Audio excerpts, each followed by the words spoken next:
Welcome to the channel. In this video, I will show you how I painted this Scarlet Ibis bird. This is a part of a larger composition featuring tropical greenery, which has its own detailed tutorial you can check out afterwards. But today we're focusing on the world of pinks and corals. I'll show you all my favorite tips for creating realistic feathers and beautiful effects on the beak and the eye. Let's get started.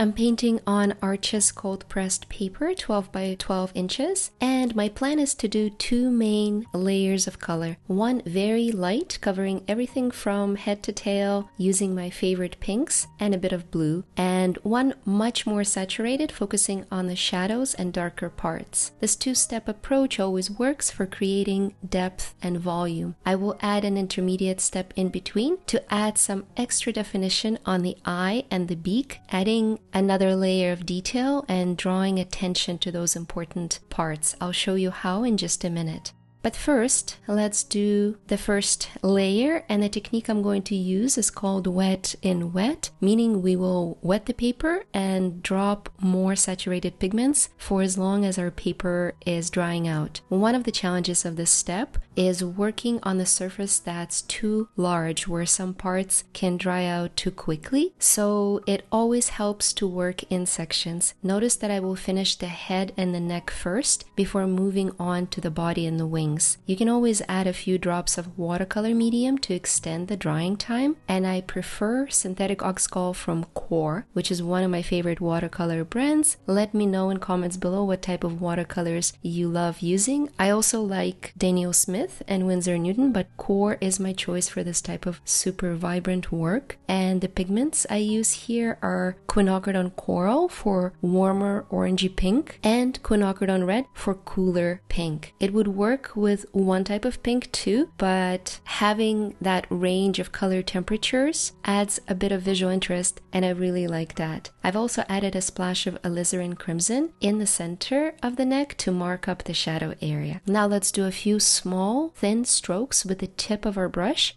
a bit more saturated color right before the paper goes completely dry.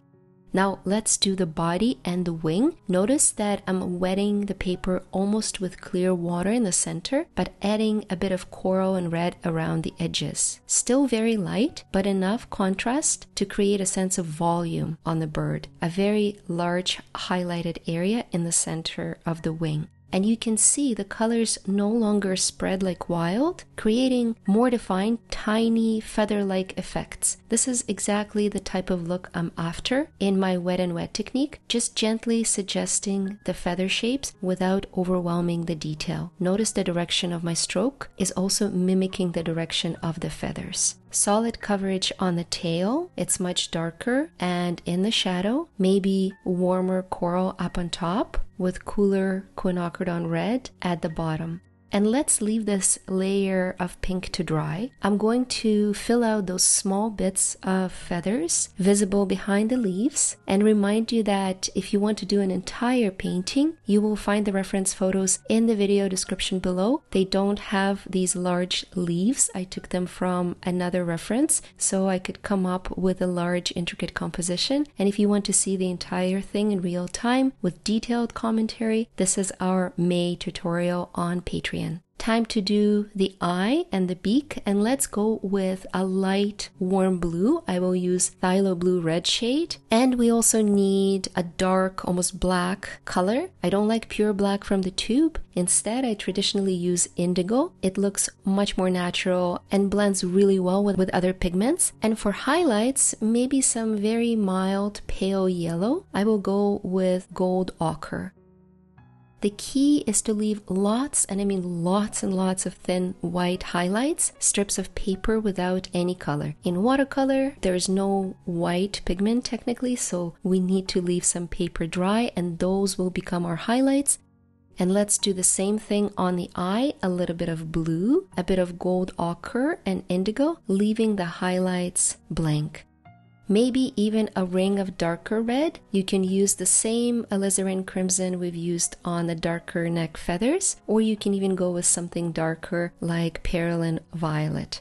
While I have my blue on the palette, we can also add the blue feathers under the tail, and our first layer is done. The entire bird now is covered with color. Once it's dry, I will add more definition to the eye using Perylene Violet. You can use a darker brown of your choice. I will also carefully paint around the highlight with a darker phthalo blue. If you've seen my video on the key tips for painting watercolor birds, this highlight, a small detail, is what adds that extra realism to your painting. Even if it's not in the reference photo, I always recommend adding it. And look how expressive the bird looks now, even with one layer of color and some extra detail on the eye.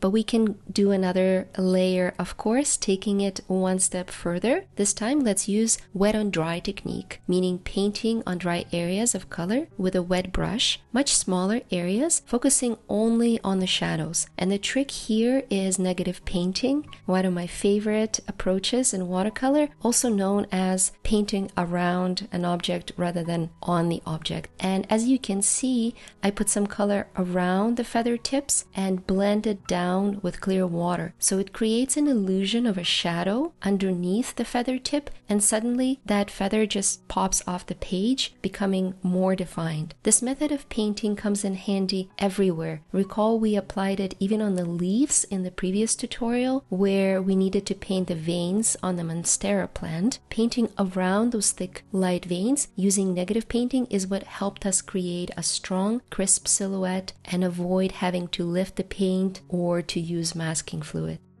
I'm going to do the same thing up on top and add a few extra feather cascades throughout the wing. You can add as many as you like, but it's always better to leave a few parts without much detail. Otherwise, it will become a little bit too busy. So do what you find the most appealing visually. Even a simple line of feathers at the bottom of the wing will add a sense of realism. You don't need to translate everything you see in the reference photo. Simply suggesting a few details is often enough. Now, can we use the same method on the neck? Absolutely. Again, without overdoing it, although some of you may think I'm already overdoing it. Nevertheless, I want another big splash of alizarin crimson on the neck and a few feather clusters using darker Perylene Violet to create stronger shadows, just a few of them at the bottom and under the beak. Maybe a splash of coral around the eye, also blending it with clear water so the new intense layer of color disappears into the background feathers.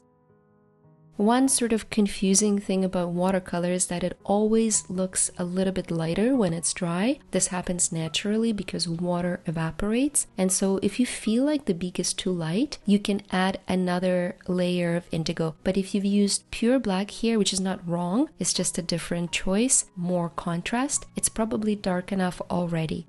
I might add a few stronger dark shadows using Perylene Violet. And the bird is done. If you want to see how I did the rest of the painting, check out last week's tutorial and of course my Patreon if you want a real-time version. If you love painting birds and want to hear more of my tips and techniques for painting them with watercolor, check out this tutorial up above, and I will see you next week. Thank you for watching and painting with me.